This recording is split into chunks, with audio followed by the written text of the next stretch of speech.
Hola, hola, ¿cómo me les va? Muy buenas, ¿cómo amanecieron? A la expectativa de saber para dónde vamos con ese cuento de que todos los textos caben en dos estructuras.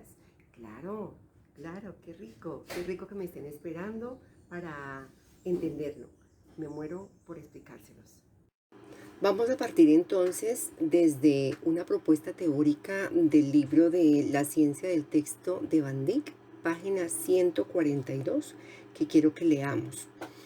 Dice, aunque no existe una teoría general de las superestructuras, sí se conoce una teoría sobre determinadas superestructuras, particularmente sobre la narración y la argumentación.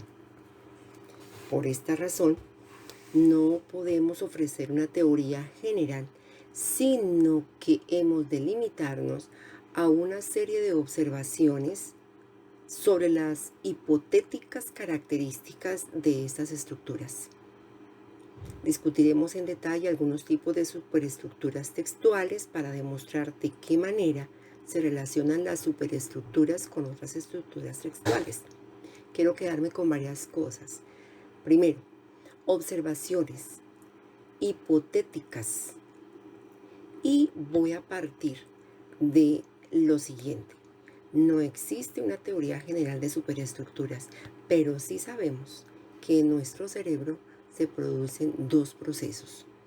Y él habla de que sí se conoce una teoría sobre determinadas superestructuras, particularmente sobre la narración y la argumentación.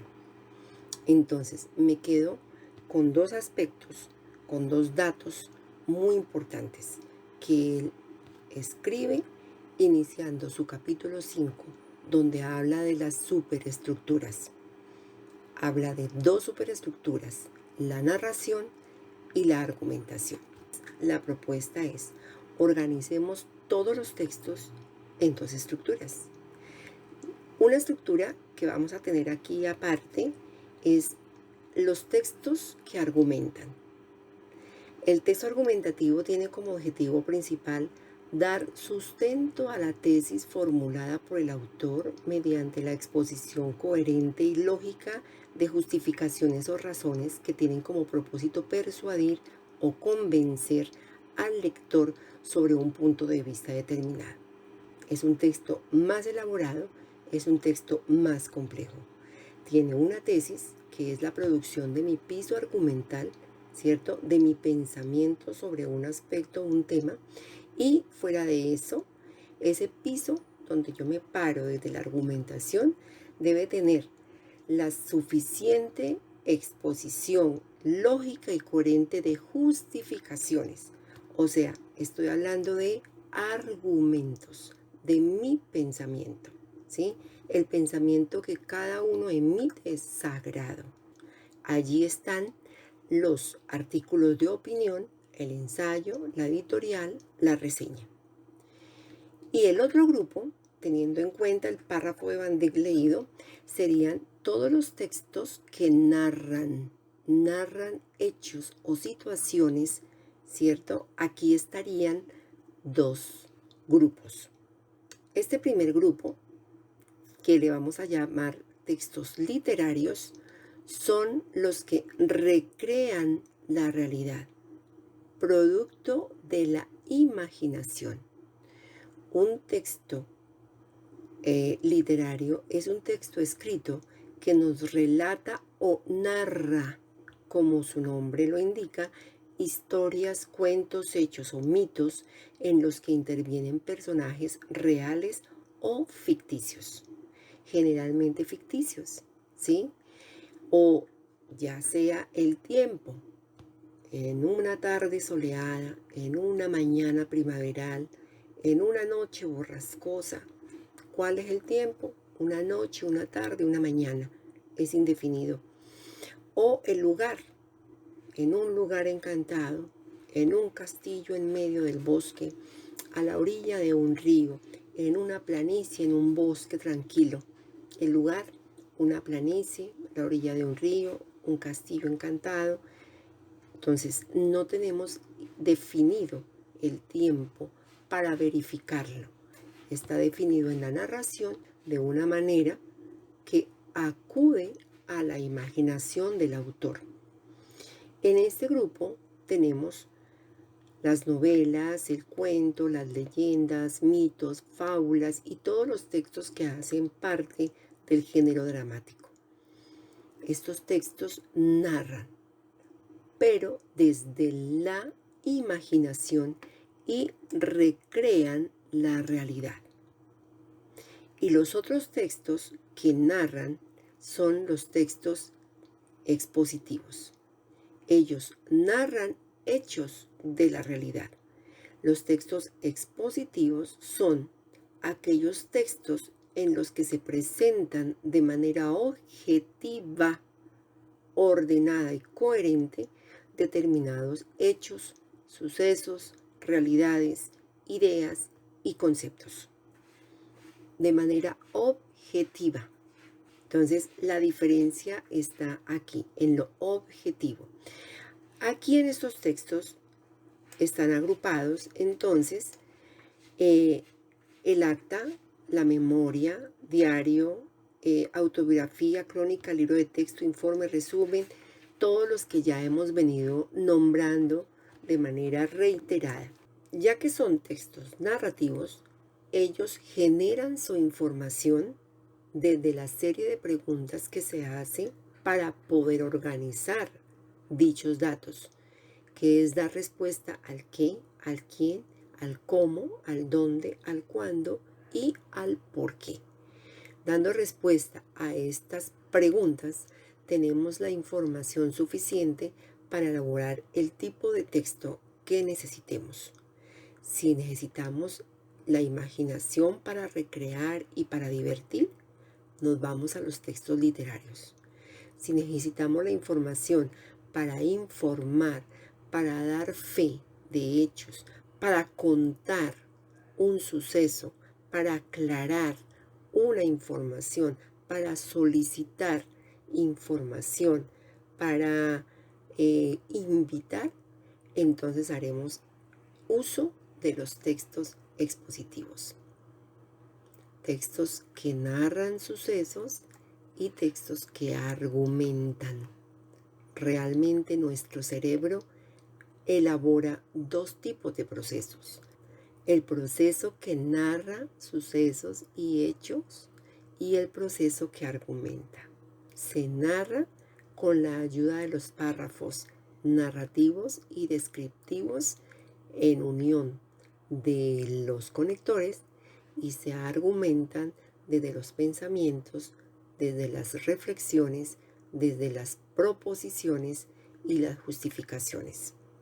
Argumentar y narrar. La invitación es para que hablemos de los textos expositivos cuando hablamos de la realidad y los textos literarios cuando hablamos de la imaginación, porque los dos textos narran. ¿Qué cantidad de textos hay que podamos nosotros enumerar ahora y que respondan a esa estructura que emana su información del qué, cómo, quién, dónde, cuándo y por qué? Muchos. Entonces tenemos, por ejemplo, las memorias.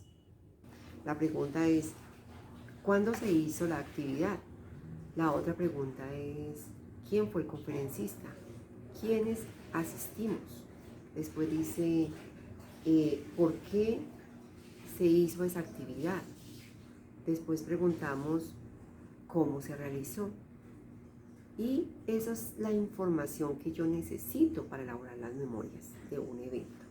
Un informe. El informe como tal, como texto, está compuesto de otros textos de apoyo.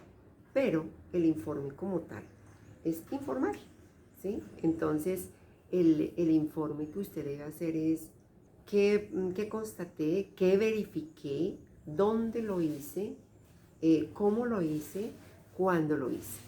Y con base en esa constatación de una teoría frente a una realidad, que básicamente ese es un informe, entonces puedo concluir que ahí está nuevamente aplicándose la estructura de las preguntas en qué, quién, cómo, dónde. Por ejemplo, el acta.